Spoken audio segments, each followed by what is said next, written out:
Bonjour à tous, bonjour Marc. Bonjour Je Patrick. suis heureux de t'accueillir. Toujours content d'être là, surtout quand c'est pas moi qui pose les questions. Je vais te poser quelques petites questions aujourd'hui. C'est le mois de janvier. Ouais, Traditionnellement, on lance l'année, donc je voulais te poser des questions sur l'économie, sur le contexte bien sûr. géopolitique actuellement, sur les marchés financiers qui sont quand même relativement hauts, et quelles sont les perspectives pour toi, ta vision sur 2026. Écoute, ce qui me frappe, j'ai beaucoup travaillé sur toutes les prévisions des grandes institutions. Le FMI vient de sortir ses prévisions mondiales et économiques sur l'inflation, sur les taux d'intérêt. J'ai travaillé sur évidemment les prévisions des grands établissements anglo-saxons principalement. Et alors, ce qui m'a frappé et ce qui m'a alerté un peu très rapidement, c'est que d'abord tout le monde est dans un mouchoir de poche, un peu comme toujours. Il y a Oui. une sorte de consensus unanime. Et ce qui m'a frappé, c'est que ce consensus unanime, c'était pour dire en fait, on va avoir une année normale qui va ressembler à 2025 sans les droits de douane. Donc une année, et même, tu vois, l'émission C'est votre argent. Tout le monde me dit ouais, non, mais ça va bien se passer. En fait, on va avoir une croissance mondiale tranquille vers 3. Tu vois, même le FMI parie sur une croissance mondiale au-dessus de 3%. L'Europe, la zone euro, bon, on va être autour de 1%. La France, on va peut-être faire mieux que prévu, 1,2%. La Chine, bon, on va ralentir, on est à 5% miraculeusement, comme tu sais, c'était l'objectif du Parti Oui. communiste et comme par hasard, on a eu 5% en 2025. Pile poil. Et puis le seul truc sur lequel il y a une grosse différence, et ça on peut le comprendre, c'est sur les États-Unis où là la fourchette est assez large. C'est entre 1,8% et 2,8%. Donc c'est très large. Je te rappelle qu'on va finir probablement l'année autour de 2% aux États-Unis en 2025. Donc évidemment, pour moi, c'est warning total. C'est-à-dire qu'à partir du moment où il y a un consensus unanime pour dire que ça va être une année normale, que tout va bien se passer, qu'il ne va pas se passer grand-chose, et qu'il va y avoir peut-être un petit ralentissement, mais qu'il n'y aura rien de grave, bon, tout ça, ça m'amène à me dire, bon, ça ne va pas se passer comme Ça. prévu. Ok. Bon, on le voit bien, l'année a démarré sur des chapeaux de roue avec le sujet du Groenland, mais pas seulement. On est revenu sur les droits de douane. Enfin, il y a évidemment l'Iran, il y a Oui. évidemment ce qui s'est passé au Venezuela. Tout ça s'est passé en 2026. Ouais, en un mois quasiment. Même Ouais, pas, on est même en pas encore fin quelques janvier. jours. Donc si tu veux, ce que j'ai fait, c'est que j'ai repris tout ça et puis je me suis dit globalement, qu'est-ce qui va se passer. Alors on va passer du plus simple au plus compliqué. Le plus simple, c'est vraiment la zone euro, parce que la zone euro dépend de l'Allemagne. L'Allemagne, on sait qu'il va y avoir le plan, il y a déjà le plan De sur la relance, défense la défense, et ouais. l'infrastructure. On sait que ça va ruisseler, on sait que ça va créer de la croissance. On sait que ça sera à plein pot en 2027, ça va représenter à peu près 1% de croissance pour l'Allemagne. Est-ce que ça sera un peu en 2026? La réponse est oui, probablement. Donc sur la zone euro, il n'y a pas trop d'incertitude. Malheureusement, ça ne va pas briller, mais on va être autour de 1%. Tout va dépendre de l'Allemagne. Très clairement, on est à la croissance potentielle. J'aime pas trop ce terme-là parce qu'il ne veut pas dire grand-chose. Mais bon, voilà, on est à peu près au potentiel de croissance qui n'est pas très élevé de la zone euro. Deuxième sujet, évidemment, je reviens là-dessus, c'est la Chine. Bon, la Chine, 5%, tu connais l'histoire. La Chine a été boostée par l'explosion de ses exportations, Ouais. malgré les droits de douane, malgré la baisse de 20% sur les exportations vers les États-Unis. Ils sont reportés Sur sur les l'Asie. émergents et Ouais, l'Europe. exactement, sur l'Asie du Sud-Est et sur l'Europe. Ils ont déversé tout ce qu'ils ont pu. Par contre, la consommation n'a toujours pas démarré. Donc, il y aura sûrement un plan de relance aussi en Chine. Mais on anticipe un ralentissement quand même. C'est-à-dire que si on était à 5%, ce ne serait pas étonnant qu'on soit autour de 4,6%. Voilà, sur les émergents, écoute, l'année a été plutôt bonne en Ouais. 2025. Tout le monde prévoit, et nous aussi, une année qui va être à peu près de la même facture, c'est-à-dire qu'on sera autour d'un 4% pour l'ensemble des pays émergents, ce qui est plutôt pas mal. La vraie incertitude, évidemment, compte tenu de la personnalité de Trump et du nombre de choses qu'il annonce à la minute, j'allais Ouais. dire chaque jour, mais j'ai envie de dire à la minute, c'est là que tout va se passer. Okay, parce qu'aux États-Unis, tu as des forces un peu contradictoires. Tu as des vents contraires. Le vent contraire, il est clair, on sent très bien quand même qu'il y a un ralentissement de la croissance. D'accord, ça, on le Mhm. sent. Il y a des signaux faibles, des signaux forts, et on voit très bien que du côté de l'emploi, ça est en train de ralentir. D'accord, donc ça, c'est un aspect qui va peser globalement sur la croissance économique. Alors, à côté de ça, il y a évidemment l'obsession maintenant de Donald Trump, au-delà du Groenland, au-delà de l'Iran, au-delà du Venezuela, mais tout ça est quand même très lié. C'est ce qu'on appelle maintenant, et c'est plein les journaux, les médias anglo-saxons à longueur de journée, affordability, c'est-à-dire l'accessibilité, en fait, en gros le pouvoir d'achat. Il veut être le président du pouvoir d'achat. Le pouvoir d'achat, si tu veux, c'est très simple. Il prend le budget. Lui, il fonctionne de façon très simple et prévisible. Hein. Il prend le budget des ménages américains. Il y a 3 postes pour les budgets des ménages américains. Il y a le poste, évidemment, de l'énergie. D'accord. Ouais. Il y a le poste de l'immobilier, c'est un secteur qu'il connaît bien. N'oublions pas qu'il vient de l'immobilier. Et puis il y a le poste du crédit, un secteur qu'il connaît bien parce que dans l'immobilier, le crédit, c'est très important. Sur l'énergie, bon, pas de secret, il veut faire baisser le cours du pétrole. Ouais. Son objectif, c'est qu'il descende à 50. Nous, on pense qu'il ira beaucoup plus bas que 50, pas en 2026. Mais nous, on a un objectif, même caché, bon, je l'affiche, mais bon, il est lointain, de $30. $30, ouais. Ouais, pourquoi? Parce qu'on se dit globalement, il va refaire démarrer la machine vénézuélienne, qui est lente, qui a besoin d'investissement, mais ça va venir. Donc même si à la marge, ça rajoute un petit peu de pétrole et pas énormément de pétrole, ça rajoute du pétrole. Il va demander aux Saoudiens de continuer à produire et à exporter le plus possible. Et eux, ils vont le faire parce qu'ils ont intérêt à se le mettre dans la poche. Et puis, il va essayer d'une façon ou d'une autre de faire sauter ou de mettre au pas le régime iranien pour permettre en fait au pétrole iranien de ne plus être sous sanction et de revenir sur le marché. Et donc faire baisser les prix. Et donc faire baisser les prix, parce que tu imagines qu'aujourd'hui, les Iraniens ne peuvent vendre qu'aux Chinois, qui leur achètent à un prix cassé. Bon, enfin, tout ça, et puisque l'Inde a arrêté d'en acheter, donc tout ça va avoir un impact. Donc ça, c'est son premier projet. Deuxième projet, je reviendrai sur l'immobilier, qui sera son troisième projet. Deuxième projet, très simple, les Américains empruntent, ils payent à crédit. Pour consommer, ils utilisent leur carte de crédit. Il a fait très simple, on l'a vu. Hein. Il a dit, bah, attendez, le taux moyen sur les cartes de crédit, c'est 23%.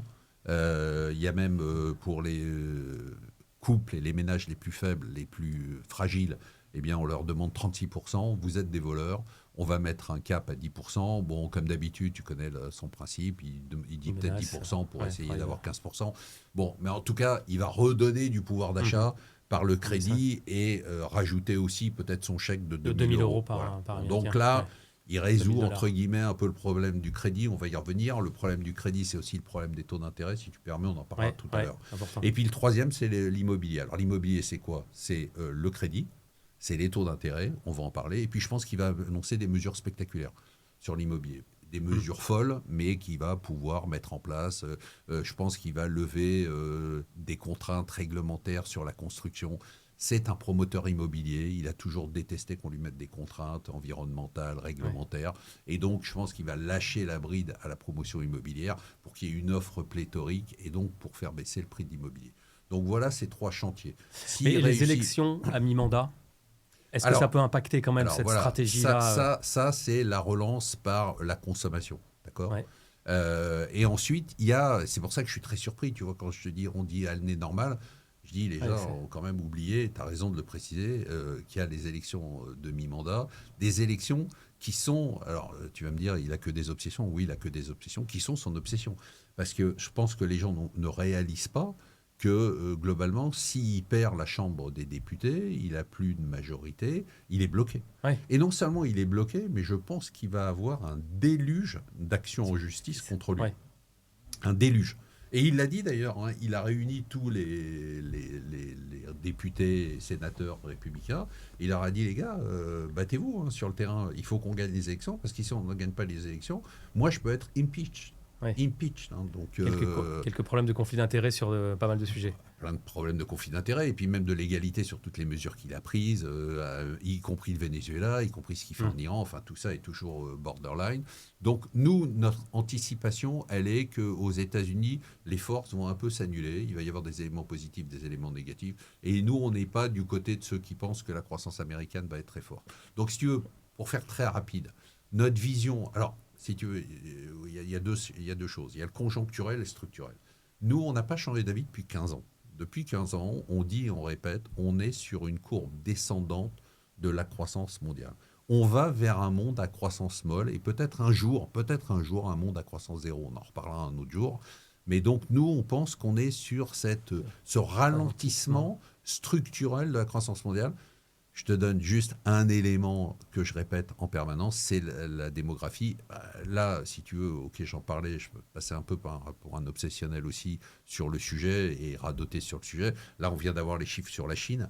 La Chine est quand même passée à un taux de fécondité inférieur à 1. Ah oui. Ils sont à 0,98. Je rappelle qu'il faut, pour renouveler la population, être à 2,08, 2,10. L'Inde est à 2, ce qui est rien du tout. Nous, en Europe, on est entre 1,20 et 1,40. Et la Corée du Sud est passée en dessous de 0,70. Donc ça veut dire que tu n'as plus d'enfants avec des populations qui vieillissent, mais maintenant qui vieillissent et qui commencent à mourir, parce que l'allongement de la durée de la vie ne profite maintenant qu'aux pays en voie de développement, mais plus aux pays développés. On voit bien, hein, les chiffres n'ont pas tellement évolué. Donc ça veut dire qu'on va mourir beaucoup et on va avoir très peu de naissances. Ouais. Ce qui est quand même un truc Ouais. assez spectaculaire. Je rappelle juste, pour te donner un ordre d'idée, parce que j'ai trouvé que le chiffre était complètement dingue, en un an, la population chinoise diminue de 12 millions d'habitants. 12 millions d'habitants, c'est Paris et la région parisienne. Je ne sais pas si tu vois, en un an, imagine que la région parisienne se vide en un an. Bon, alors, tu me diras 1,4 milliard, ok. Ouais. Mais 12 millions d'habitants, au Japon, c'est 1 million d'habitants par an. Ouais. 1 million d'habitants en moins par an, c'est quand même assez spectaculaire. Donc, nous, notre tendance, c'est de dire, écoutez, on est sur cette baisse régulière de croissance mondiale. On le voit bien, à la Chine, on était à 10, on est à 8, on est passé à 5. Ça y est. Et donc, on est sur une croissance qui sera une croissance molle. Est-ce qu'elle va être un peu moins molle ou est-ce qu'elle va rebondir un peu? Peut-être, mais pas vraiment. Ce qui fait qu'en fait, c'est là, à mon avis, qui est très intéressant, j'espère pour les gens qui nous écoutent, c'est que nous, on n'est pas du tout dans le consensus, et je vais y revenir, sur l'inflation et les taux d'intérêt. Sur l'inflation, le consensus de tous ces rapports que j'ai lus, de rapports du FMI et autres, c'est de dire en fait, bon, l'inflation, elle ne va plus baisser. Voilà, on a eu, rappelle-toi, le retour du Covid, première hausse de l'inflation, deuxième hausse de l'inflation, l'inflation par l'offre avec l'Ukraine, et puis bon, tout ça est redescendu, et on est à un niveau, on va dire, que tout le monde dit normatif, c'est-à-dire 3% aux États-Unis ou 2,7%, en Europe entre 1,5 et 2%, finalement ça va rester là, d'accord. Nous on ne pense pas ça du tout. Voilà, c'est-à-dire qu'on pense qu'on a d'abord une croissance qui se ralentit. D'autre part, on a une situation de l'emploi qui se détériore partout. Et alors, pas que pour des mauvaises raisons, aussi pour des bonnes raisons. C'est-à-dire que les boîtes, surtout avec le Covid, avec la grande démission, avec tout ça, ont appris à fonctionner avec moins de monde. On commence à voir un peu l'impact de l'IA, mais pas encore. Mais pour l'instant, c'est l'impact de tout ce qui a été fait en matière d'automation, de robotisation, de digitalisation. C'est en train de payer. On a eu une hausse spectaculaire de la productivité aux États-Unis en fin d'année. C'est-à-dire qu'on voit très bien que toutes les mesures qui ont été prises, on va apprendre à produire autant, je ne dis pas plus, produire autant, mais avec beaucoup moins de monde. Donc ça veut dire que si tu as beaucoup moins de monde, certes, ta productivité augmente, mais tu as moins de gens qui reçoivent des salaires et qui peuvent consommer. Donc pour nous, il y a un état général qui est l'état de l'emploi, qui est un état qui va...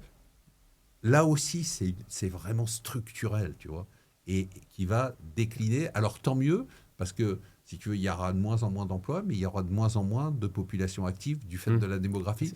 Donc on peut passer. Mais pour l'instant, on va avoir le ralentissement. Donc nous, on pense que, si tu veux, il n'y a plus d'inflation par la demande, parce qu'il y a moins d'emplois, parce qu'il n'y a pas une croissance qui est forte. Il n'y a plus d'inflation par l'offre, parce qu'il n'y aura pas de rupture sur le pétrole ou sur le gaz, comme il y a pu avoir après l'Ukraine. Il n'y a plus d'inflation par la hausse des marges. Rappelle-toi, après le Covid, quand les boîtes ont augmenté les prix, notamment sur l'alimentaire, ça c'est fini. Et donc, il n'y a plus de facteur d'inflation. Donc, il n'y a plus d'inflation. Donc, nous, ce qu'on pense, c'est que l'inflation va continuer à baisser. Elle ne va pas faire un palier, elle va continuer à baisser. On la voit autour de 1%, un peu au-dessus en zone euro, et on la voit descendre vers 2% aux États-Unis. Ce qui m'amène, si tu veux, à ce qui, j'imagine, intéresse les gens qui nous écoutent, parce que finalement, année après année, je me rends compte qu'à force de parler à des clients, à force d'échanger avec les conseillers, de meilleurs taux de placement, je me rends compte que globalement, tout tourne autour du niveau des taux d'intérêt. En fait, c'est ça qui drive tout. Et nous, là aussi, le consensus sur les taux d'intérêt, c'est de dire attention, ça y est, la baisse des taux, elle est quasiment terminée. Alors oui, il y aura peut-être une ou deux baisses des taux aux États-Unis, plus rien en Europe, parce que voilà, on y serait. Christine Lagarde dit tout se passe très bien. Il y a même une économiste allemande, membre du board, qui dit bah non, on va remonter les taux. Enfin, on vit dans une autre planète. Alors nous, on pense que les taux vont baisser. C'est-à-dire que nous, on pense qu'à la fois en Europe, il peut y avoir encore 1 à 2 baisses des taux. Donc en 2026, tu penses qu'il y a 1 à 2 baisses cette année? Voilà, c'est notre pari. Et on pense qu'aux États-Unis, là où on se trompe complètement, et tu vois, c'est très intéressant parce que à force de réfléchir et de bosser, on commence à mieux à comprendre, on fait un peu le Trump pour les nuls, quoi. Et si tu veux, quand les gens sont excités en disant ah mais pourquoi il s'attaque à Powell avec le département de justice qu'il a mis qui veut le mettre en examen alors qu'il va partir en mai, le patron de la Fed, nous on comprend très bien que il ne s'agit pas de faire partir le patron de la Fed avant mai, il s'en fout, mai c'est demain. Mais il s'agit de faire peur au prochain patron de la Fed. Qui va baisser les taux plus facilement. Et de lui dire, mon gars, c'est moi qui t'ai nommé comme Powell, mais tu ne vas pas croire que parce que je t'ai nommé et que tu deviens patron de la Fed, maintenant tu vas être indépendant. Tu n'es pas indépendant, tu es à mes ordres. Et mes ordres, c'est quoi? C'est que les taux d'intérêt, ils sont à 3,5, 3,75%, tu vas me les descendre à 1%. Alors il n'aura pas 1%. Il sera à 2, 2,5 comme tu disais. Il sera à 2%. Et donc, nous, on pense qu'il va y avoir des jumbo cuts, d'accord, des baisses de 0,50 à 0,75% à partir de mai, et qu'on aura une baisse des taux d'intérêt très forte. Petit point un peu technique, mais c'est pas grave, c'est très important. Nos placements, l'immobilier, tout dépend du taux court et du taux long. Le taux long, c'est l'offre et la demande.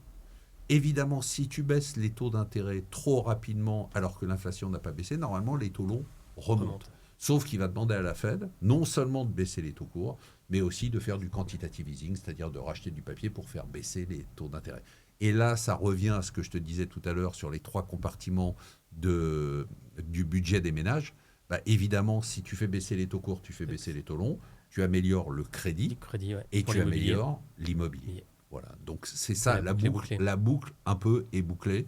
Donc ça, c'est vraiment notre anticipation. Et donc, à partir de là, évidemment, toute notre allocation, elle va dépendre de ça. Et évidemment, on va y revenir sur notre allocation. On intègre donc ralentissement structurel de la croissance, ralentissement conjoncturel qui sera un peu freiné par énormément de mesures de relance, puisque je rappelle quand même, je ne veux pas rentrer là-dedans, mais j'en ai parlé pas mal dans la newsletter, qu'on n'arrive plus à faire de croissance sans les plans de relance, très important. Contexte d'inflation plutôt à la baisse, contexte des taux d'intérêt baissiers. Alors tu disais 3 baisses de taux aux États-Unis assez importantes, 0,50, 0,75. En Europe, 1 à 2, mais on sera sur des proportions plus faibles, du 0,25, 0,50, mais quand même 2 baisses. Voilà, mais tu vois, on n'est pas du tout dans l'anticipation des gens qui nous disent aujourd'hui, il ne se passera plus rien. Ok, ça marche. Côté placement financier, parce qu'effectivement, c'est la question que nous posent nos clients chez Meilleur Taux Placement. Quid de l'allocation d'actifs? Comment tu vois ton portefeuille au regard de ces événements de marché qui peuvent arriver? Aussi de la part d'actifs, ce qu'on appelle actifs privés, dette privée, private equity, qui a une part importante quand même dans notre portefeuille. Comment tu vas faire évoluer le portefeuille? Alors, l'année dernière, je ne sais pas si tu te souviens, j'avais dit que le placement de l'année, ça serait la dette privée. Je me rappelle très bien. Bon, Paris réussi. Paris réussi parce que les encours sont absolument gigantesques et même chez nous, bravo aux équipes. C'est un placement formidable. Je pense que l'année 2026, le placement de l'année sera à nouveau les placements de taux en général. C'est-à-dire que la chance qu'on a, c'est que compte tenu des anticipations de ce que fait Trump, de l'incertitude, les taux d'intérêt sont encore élevés par rapport à l'inflation. Et ils permettent d'avoir des opportunités de placement. Et donc, ils permettent d'avoir des opportunités. Donc, toujours cap sur la dette privée, parce que là-dessus, il n'y a pas de sujet. Ça nous permet de capter une partie du marché, mais aussi sur la dette cotée. Donc, des obligations cotées. Moi, je continue à dire les fonds obligataires datés. On a du 2031. Je pense que même, peut-être qu'il va falloir aller chercher un tout petit peu plus loin. Je pense qu'il faut capter tout de suite cet environnement de taux d'intérêt. Je pense que l'année 2026 sera l'année de la baisse des taux d'intérêt et des taux d'intérêt. C'est-à-dire que même s'ils ne baissent pas, le fait de capter ce rendement-là va nous permettre d'avoir du rendement. Donc, à fond sur la place des taux d'intérêt. Pour nous, je peux te dévoiler, puisque nous, notre gestion pilotée qui a bien performé l'année dernière, elle est à capot ouvert. Donc nous, on est quasiment à 25% sur la poche obligataire cotée, et on est à plus de 10% sur la dette privée. C'est-à-dire qu'on a aujourd'hui près de 35% juste sur des produits de taux. Alors, donc pour nous, c'est là. Pourquoi je te dis pour nous, c'est ce compartiment qu'on va privilégier.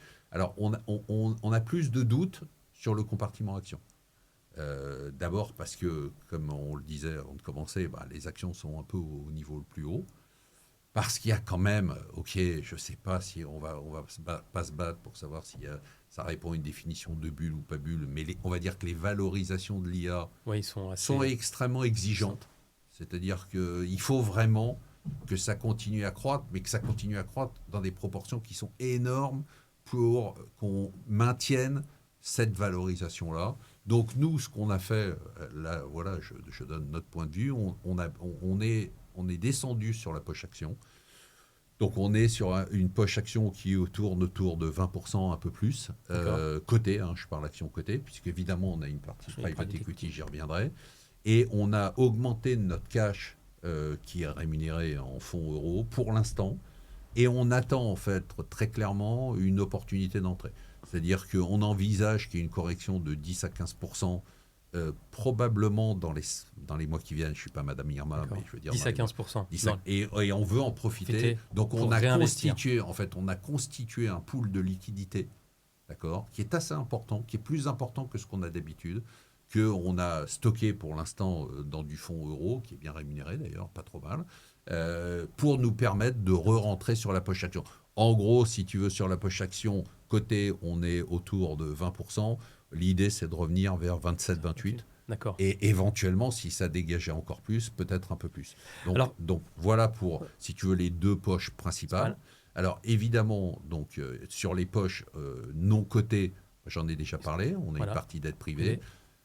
On reste sur le private equity parce que les valorisations sont quand même... aujourd'hui, il commence à y avoir un peu de mouvement et des opportunités. Il commence à y avoir un peu une réalité des prix. Tu vois, aussi, les fonds qui sont là depuis... Alors, ce n'est pas notre cas. Nous, on a choisi des fonds qui étaient assez liquides et qui tournaient. Ben, les fonds qui n'ont pas rendu d'argent à leurs investisseurs depuis des années, ils vont être un peu obligés de plus croire que ce qu'ils pensaient valoir 200, il faut peut-être le vendre à 160. C'est vrai qu'on précise que c'est des fonds private equity evergreen. Ce ne sont pas des fonds bloqués pendant 8-10 ans ou 12 ans. Tout est totalement liquide. Et la chance qu'on a, on y reviendra, c'est qu'il y en a de plus en plus et qu'on peut aujourd'hui travailler avec des maisons de première catégorie. Ensuite, même chose sur les matières premières. On est au plus bas de l'allocation, on attend une opportunité. Alors, c'est logique, puisqu'on pense que notamment les matières premières énergétiques vont continuer à baisser. Et l'immobilier ? Et l'immobilier qui reste... Alors, l'immobilier, si tu veux, là aussi, on est cohérent. Un peu de croissance, pas énorme, mais un peu de croissance. Des taux d'intérêt qui baissent. C'est le contexte un peu favorable pour l'immobilier. L'immobilier, je rappelle qu'on a notamment notre SC Meilleur Immo, sur lequel on a encore énormément de cash, parce que grâce à vous, on collecte en permanence. Et on ne se précipite pas. Pour l'investir, on n'a pas d'obligation d'investir au plus vite possible. On attend des opportunités. Et compte tenu des difficultés qu'ont pu avoir certains acteurs, on profite de ces opportunités. En résumé, si tu veux, ce qui est très important pour l'année 2026, c'était ce qui était très important pour 2025 aussi, et qui reste ce que je considère, je sais que le mot est un peu étonnant dans ma bouche, mais comme une martingale. C'est-à-dire que la martingale, c'est la diversification. Et cette diversification, on a encore... Moi, j'avais un peu peur, en fait, pour être tout à fait honnête avec toi. J'avais un peu peur de me dire, attends, si les taux baissent trop rapidement, ok, c'est très bien pour plein de choses, mais on va avoir un pied de notre allocation qui a un gros pied, puisque nous, on a 35% à peu près, qui va disparaître. La chance qu'on a aujourd'hui en 2020, on aborde 2026, avec la possibilité, encore une fois, comme en 2025, de bénéficier d'une poche qui est quand même une poche sur laquelle on peut avoir des rendements.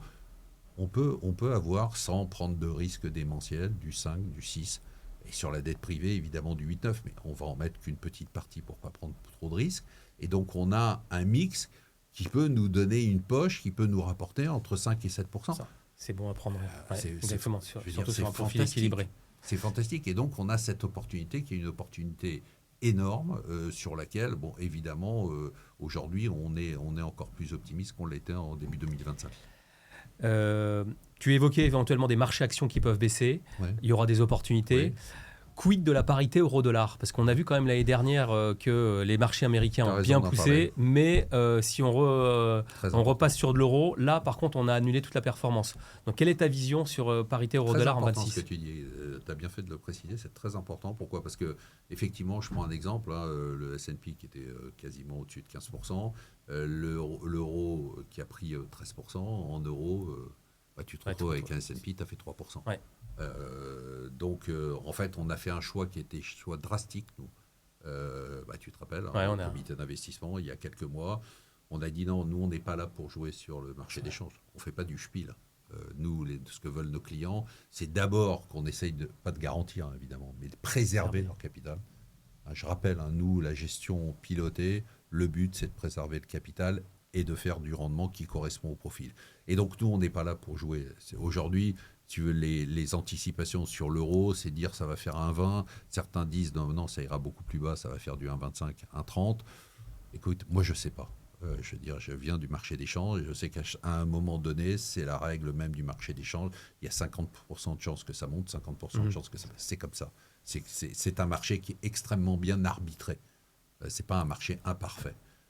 Et donc, à partir du moment où c'est du 50-50, nous, on ne prend pas de risque. Donc, on s'est complètement ou quasiment hedgé. On a pris des ETF sur notre gestion pilotée qui sont hedgés. Ok, le dollar remonte. Bon, c'est comme ça. On ne bénéficiera pas de la hausse, mais au moins. J'ai pas envie de jouer de change.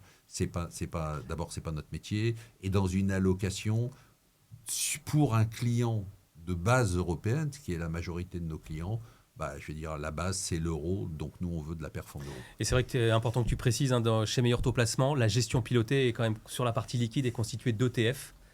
Uniquement, qui peuvent être hedgés. Effectivement, on a pris la part hedgée pour éviter cette baisse sur le... Et tu as raison aussi de le préciser. Pourquoi? Parce que notre philosophie à nous, c'est quoi? Toujours, c'est essayer d'avoir les meilleurs produits dans les meilleures conditions. D'accord? L'ETF, ça correspond à ça. C'est-à-dire que ça nous permet d'avoir un indice. On sait qu'aujourd'hui, 90% des gérants actifs font moins bien que l'indice. Donc, autant prendre un indice, un fonds indiciel. Et on veut un fonds indiciel qui ait des commissions qui soient le 10e de la commission d'un fonds actif. Je ne vais pas payer 10 fois plus pour quelque chose qui performe moins. Donc, je préfère aujourd'hui, et on a ça exclusivement, quasiment, et même sur notre poche taux, on a une partie, quand on peut capter, par exemple, du fonds à échéance dont on a besoin, ou du fonds daté, du fonds de dette privée, ça c'est autre chose. Mais sur les fonds cotés, je veux dire, l'ETF fait très très bien le job. Puisque nous, l'idée, c'est évidemment, quand tu vises du 5 ou du 6% sur ton profil équilibré, je veux dire, si tu lâches 1 ou 1,5% supplémentaire, ton 5, il devient 3,5, mais c'est plus du tout la même musique. Et on a un fonds euro qui est à 3, donc on... on fait à peine le fonds euro en rendement. Donc ça n'a aucun intérêt. Ok, on rappelle donc stratégie de diversification, toujours un incontournable. Toutes les classes d'actifs, toutes classes d'actifs. Exclusion. Et le meilleur moyen, je dirais, d'aller chercher effectivement de la performance ou de se faire gérer son portefeuille, c'est de déléguer la gestion avec une gestion pilotée qui permet, dans le profil équilibré, qui est le portefeuille modèle, de pouvoir avoir toutes ces classes d'actifs avec des pourcentages effectivement qui évoluent au fil des mois. Ça, c'est l'objectif du comité d'investissement. Voilà, on rééquilibre. Et donc, nous, le gros rééquilibrage, c'est s'il y a un décalage sur les indices boursiers. Là, on va rééquilibrer, on a un gros signal d'alerte, on sait très bien qu'on sera prêt à rééquilibrer. Mais comme tu l'as vu, peu ou prou, on a équilibré toutes les classes d'actifs pour avoir un portefeuille dont le profil de rendement, mais surtout le profil de risque, soit optimal. Voilà. On peut repréciser que la gestion pilotée, elle est éligible sur Avenir bientôt. On est chez Generali et Spirica, où là, effectivement, on applique tout ce qu'on dit. Voilà, exactement. Alors, on a l'avantage de dire ce qu'on fait tous les jours par la newsletter et de faire ce qu'on dit. C'est quand même assez rare. Et surtout, d'être totalement transparent. Super, merci Marc pour toutes ces explications. Merci, donc on se retrouve l'année prochaine, janvier 27, pour voir quel est le pari de l'année 2027. Un grand merci à toi et puis à bientôt. Au revoir.